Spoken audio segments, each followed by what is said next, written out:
बारामतीमध्ये जनभावना आहे. काँग्रेसनी जनभावनेचा आदर केला पाहिजे. चंद्रशेखर बावनकुळे म्हणाले, माझीही हर्षवर्धन सपकाळ यांना विनंती आहे की त्यांनी काँग्रेसनी उमेदवारी मागे घेतली पाहिजे. निवडणूक बिनविरोध झाली पाहिजे. ही जागा अजित पवार यांच्या पक्षाची सीट आहे आणि दुर्घटना इतकी मोठी होती की अजूनही महाराष्ट्राच्या जनतेला त्याचे दुःख आहे. बारामतीमध्ये जनभावना आहे. काँग्रेसने जनभावनेचा आदर केला पाहिजे. राज्यातील संस्कृती काँग्रेसने टिकवली पाहिजे. अशा दुर्घटनांमध्ये आपण निवडणुका कधीही लढत नाही आणि सुनेत्रा पवार या खऱ्या अर्थाने अजितदादांची धुरा सांभाळण्यासाठी तयार झाले आहेत. त्यांना मदत केली पाहिजे, असे मत त्यांनी व्यक्त केले. पाहूया ते काय म्हणतात.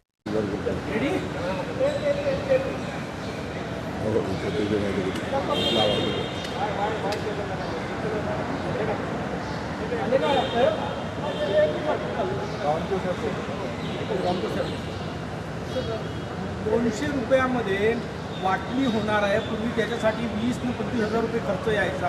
महसूल विभागाचा अत्यंत महत्त्वाचा निर्णय, भोगवाटे पाडासाठी याचा मोठा फायदा होणार.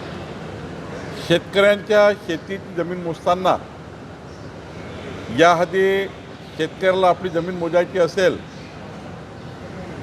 तर 10,000 12,000 आजूबाजूच्याही शेतकऱ्याची जमीन मोजण्याची आवश्यकता असायची आणि त्यानुसार मग खूप मोजणी किचकट आणि खूप मोठ्या प्रमाणावर शेतकऱ्यांचा त्या ठिकाणी त्यांना मोजणी फी भरावी लागत होती.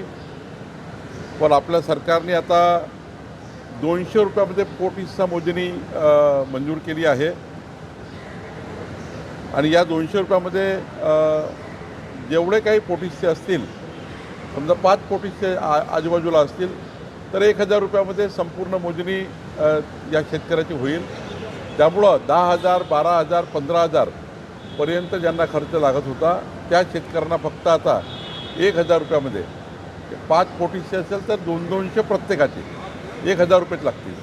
त्यामुळं जवळपास खूप मोठा एक भार शेतकऱ्यावरचा दूर झाला आणि आता जमीन मोजणी सोपी झाली. सरकारने खाजगी भूकरमापकांनाही सुद्धा आता परवानगी दिली आहे. खाजगी भूकरमापक जिल्हाधिकारी आता नेमणार आहे. ते जे खाजगी भूकरमापकची मोजणी हे आमचे भूकरमापक जे आहे गव्हर्नमेंटचे ते त्याला सर्टिफाईड करतील आणि राज्यामध्ये पुढच्या वर्ष दीड वर्ष वेळ लागेल. वर्ष दीड वर्षामध्ये आपलं राज्य 15 दिवसाच्या मोजणीवर येईल. आत्ता मोजणीला 60 दिवस लागतात. 15 दिवसात मोजणी झाली पाहिजे. मोजणीनंतरच खरेदी खत झालं पाहिजे. खरेदी खत झाल्यानंतर म्युटेशन झालं पाहिजे. जर आपण हे केलं तर स्पॉटवरची परिस्थिती आणि रजिस्ट्रीमध्ये जे त्या ठिकाणी आराजी असेल ती सारखी असेल. त्यामुळं वाद तयार होत नाही. कोर्टातले वाद मोठ्या प्रमाणात कमी होतील.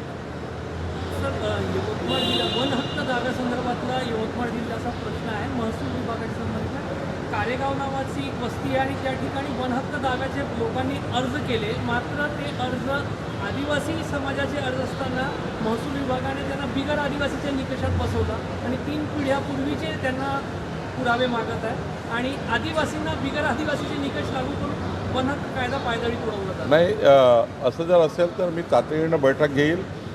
वन हक्क जो मंजूर करतं ती ग्रामस्तरीय वन हक्क समिती मंजूर करतं आणि ग्रामस्तरीय वन हक्क समितीची आता फेररचना झालेल्या आहेत. मी त्या ग्रामहक्क वन समितीने केलेले जे काही दावे आहेत किंवा जे काही अर्ज त्यांनी मंजूर केले असतील त्याच अर्जाला जिल्हास्तरीय वन हक्क समिती मान्यता देणार आहे. त्यामुळे असं कुठं झालं असेल तर याचा फेर आढावा सरकार घेईल आणि यातनं त्या गरीब शेतकऱ्यांना, आदिवासी शेतकऱ्यांना न्याय मिळेल. अर्ज फेटाळल्यानंतर 60 दिवसाची अपीलाची मुदत मिळते, पण पोस्टाने 45 दिवस उलटल्यानंतर आता घरी महसूल विभाग नाही, सरकार म्हणून लक्ष टाकू. जर काही असे अडचण तर विशेष बाबून मंजुरी देऊ. पण त्या आदिवासी शेतकऱ्यावर मात्र नुकसान होऊ देणार नाही किंवा त्यांचा कुठलाही हक्क जाणार नाही याची काळजी सरकार घेईल. सुनेत्रा पवार यांनी पुन्हा एकदा हर्षवर्धन सपकाळ यांना फोन केला विड्रॉल करण्यासाठी. रोहित पवारांनी भेट घेतली सपकाळ यांची की बारामतीत विड्रॉल करावं. माझीही हर्षवर्धन सपकाळजींना विनंती आहे की त्यांनी काँग्रेसनी उमेदवारी परत घेतली पाहिजे. मी आधीही सांगितलं आहे की ही सीट जी आहे ही अजितदादांची सीट आहे आणि दुर्घटना इतक्या इतकी मोठी होती की अजूनही 14 कोटी महाराष्ट्र जनतेला त्याचं दुःख आहे, न विसरणारं आहे, कधीच न विसरणार दुःख आहे. आणि मग त्या बारामतीमध्ये प्रत्येक नागरिकाची मागणी आहे, जनतेची मागणी आहे, जनभावना आहे. तर काँग्रेसनी जनभावनेचा आदर केला पाहिजे आणि या राज्याचे संस्कार संस्कृती काँग्रेसने टिकवली पाहिजे. कारण आपण अनेक पूर्वउदाहरणं अशी आहेत, अशा दुर्घटनामध्ये आपण कधी निवडणुका लढत नाही, त्या अनोपत करतो त्या परिवाराकरता. आणि आदरणीय सुनेत्राताई आमच्या वहिनी या खऱ्या अर्थाने आता अजितदादाची धुळा सांभाळण्यासाठी तयार झाल्या आहेत, त्यांना मदत केली पाहिजे. शरद पवार राज्यात नेहमीच अनेक राजकीय गोष्टींसाठी पुढाकार घेतात, मात्र हे राजकीय संस्कृती टिकवण्यासाठी यंदा त्यांचा पुढाकार दिसत नाही. माझी त्यांनाही विनंती आहे शरद पवारजींना की त्यांनी पुढाकार घेतला पाहिजे. त्यांना प्रगल्भ नेता म्हणून आपण म्हणतो आहे, तर प्रगल्भ नेत्याचेच एक लक्षण आहे की पुढाकार घेऊन अशा याच्यामध्ये सुनेत्राताई पवारांना साथ दिली पाहिजे. मला वाटतं ते साथ देतीलही. विड्रॉला वेळ आहे, मला वाटतं इथून काही मार्ग निघेल.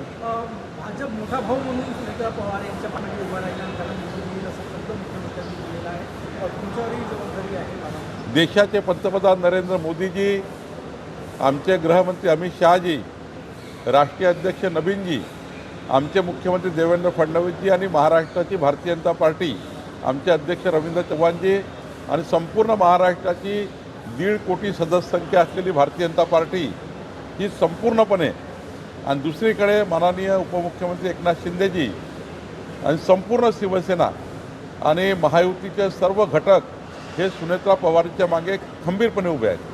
नागपूर महानगरपालिकेनं 25,000 नागरिकांना जे आहे ते अतिरिक्त पाण्याची बिलं पाठवलेलं आहे. 3,000 रुपये झोपडी भागात 3,000 रुपये पाण्याची बिलं पाठवलेलं आहे. मी पालकमंत्री म्हणून याची दखल घ्या, त्या चौकशीच्या आदेश. काय झालं की आम्ही जेवढं पाणी नागपूर शहराला देतो, पाणी मंजूर समितीचा अध्यक्ष मी आहे जलव्यवस्थापनाचा. आम्ही जर पाणी नागपूरला देतो त्यामुळे 40% लिकेज आहे. जेवढं पाणी आम्ही देतो त्याचं 40% पाणी वाहून जातं. काही ठिकाणी टिल्लू पंप लावले आहे, काही ठिकाणी मोठे मोठे व्यावसायिकांनी जास्तीचा पाणी उचल केलेला आहे. त्यामुळं जिथे टिल्लू पंप लागले आहे, जिथे या ठिकाणी अवैध पद्धतीने पाणी घेऊन त्या ठिकाणी मोठ्या प्रमाणावर या ठिकाणी वॉशिंग सेंटर सुरू आहे, तर असे आम्ही जे अवैधपणे पाणी घेणाऱ्या लोकांना हुडकून काढलं आहे, त्यांनाच नोटीस दिलं आहे. अवैधपणे पाणी उचलणे, जेवढं वैध तुम्हाला पुरवठा आहे त्यापेक्षा जास्त टिल्लू पंप लावणे, वेगळे पंप लावून पाणी ओढणे किंवा आपल्या घरच्या विहिरीमध्ये पाणी भरून ठेवणे, हे जे प्रकार आहे त्यामुळे 40% लिकेज आहे पाण्याचं. त्यामुळं हा निर्णय घेतलेला आहे. ज्यांच्याकडे पाणी जास्त घेतलेलं आहे त्यांना ते आम्ही चौकशीमध्ये आणलेलं आहे. जनतेला माझी विनंती आहे की सर्वच नागपूरला सारखं पाणी मिळावं म्हणून हे टिल्लू पंप जे लावले आहे किंवा अजून काही त्या ठिकाणी प्रकार केले आहे ते थांबवले. आणि व्यावसायिकांना माझी विनंती आहे, इंडस्ट्रीला माझी विनंती आहे की उन्हाळ्याच्या काळामध्ये जास्तीचं पाणी उचलू नका, जेवढं मंजूर आहे तेवढंच पाणी उचला. पण जे गरीब लोक आहेत त्यांना देखील अतिरिक्त नाही, गरीब लोक असतील, मध्यमवर्गीय असतील, त्यांनी कुठल्याही प्रकारचं पाणी जास्त उचललं नसेल त्याची बैठक घेऊन मी ते चुकीच्या नोटीस रद्द करू. पण सीतापर्डी भागामध्ये, महाल भागामध्ये मोठ्या प्रमाणावर व्यावसायिकांनी मंजूरपेक्षा जास्त उचललेलं आहे, त्यांना नोटीस देणं आवश्यक होतं. बुलढाण्यामध्ये कामगार किट घेण्यासाठी पहाटे 2 वाजतापासून महिला रांगेत आहे. वितरणाचा भोंगळ कारभार आहे, वितरण व्यवस्थित केलं जात नाही म्हणून गर्दी होते. नाही, आता आपण विधानसभा स्तरीय समित्या केल्या आहेत. मी मंत्री आपले त्या ठिकाणी आकाश पुणकरांची चर्चा करू, बुलढाण्यामध्ये काय त्या ठिकाणी परिस्थिती आहे. पण हे ठीक आहे, लोकही आजकाल ते किट मिळण्याच्या दृष्टीने रात्रभर मुक्काम करतात. मिळणार आहे म्हणून पहिल्याच जातात, त्यामुळं त्यांनाही थांबवता येत नाही. लोकांच्या भावना आहेत. आता लोकाला उद्या वाटणार आहे कळल्याबरोबर लाईनमध्ये लागण्याकरता आधीच जाऊन उभे राहतात, त्यामुळं थोडा गोंधळ होतो. पण तो गोंधळ संपवणे सरकारची जबाबदारी आहे, ते आम्ही संपवू.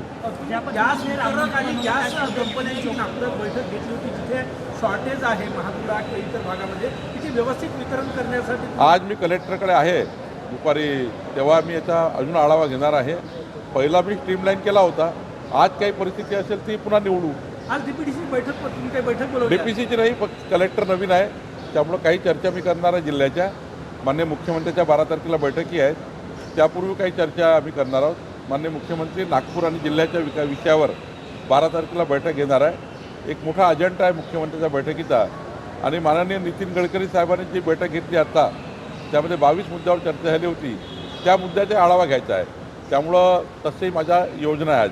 काँग्रेसमध्ये दोन जण पडलेल्या निवडणूक जर झाली नाही तर प्रचाराला जाऊ नये अशी भूमिका काँग्रेसमध्ये एका गटाने घेतली. नाही ते घेतलीच पाहिजे, कारण हेकेखोरपणाने कसं असं राजकारण करू नये. महाराष्ट्राची जनभावना, बारामतीकरांची जनभावना ऐकली पाहिजे. बारामतीकर मतदाराची जनभावना आहे. आणि मी तुम्हाला एक सांगतो, समजा काँग्रेस पार्टीने कॅन्डिडेट लढवला तर आत्तापर्यंत महाराष्ट्राच्या विधानसभा किंवा लोकसभेच्या निवडणुकीत जेवढं पतन काँग्रेसचं झालं नाही त्यापेक्षाही मोठं पतन बारामतीच्या निवडणुकीमध्ये आपल्याला दिसेल. आणि काँग्रेसच्या पुढच्याही पतनाची नांदी काँग्रेसच्याही पुढच्याही राजकारणाच्या पतनाची नांदी हे बारामतीमधून सुरू होईल. काँग्रेसने हट्ट सोडला पाहिजे. सर हिंदी बारामती और कांग्रेस वापस नहीं ली अभी तक. एक हिंदी सर बारामती में जो कांग्रेस ने उम्मीदवार भरा है सुमित्रा पवार से अध्यक्ष से बात भी हुई. उनने अभी क्या लगता है कि वो अपना नामांकन वापस लेंगे या क्या अपील करते हैं? भारतीय जनता पार्टी की ओर से हम कांग्रेस को निवेदन भी करते हैं, उनको रिक्वेस्ट भी करते हैं कि सुमित्रा पवार जी के चुनाव में उन्होंने अनपोज करना चाहिए. माननीय मुख्यमंत्री जी ने भी कहा है, मैं भी कह रहा हूँ, सब पार्टी कह रही है. और ये जनभावना है, बारामती के मतदाताओं की, महाराष्ट्र की जनता की जनभावना है. कांग्रेस अगर इसको अनसुनी करती है, कांग्रेस अगर अनपोज नहीं करती है तो उसका परिणाम कांग्रेस को भुगतना पड़ेगा.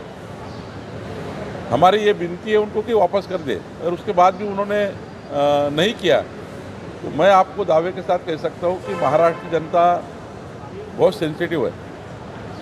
बारामती के वोटर सेंसिटिव है. कांग्रेस के पतन का नया इतिहास चालू हो जाएगा.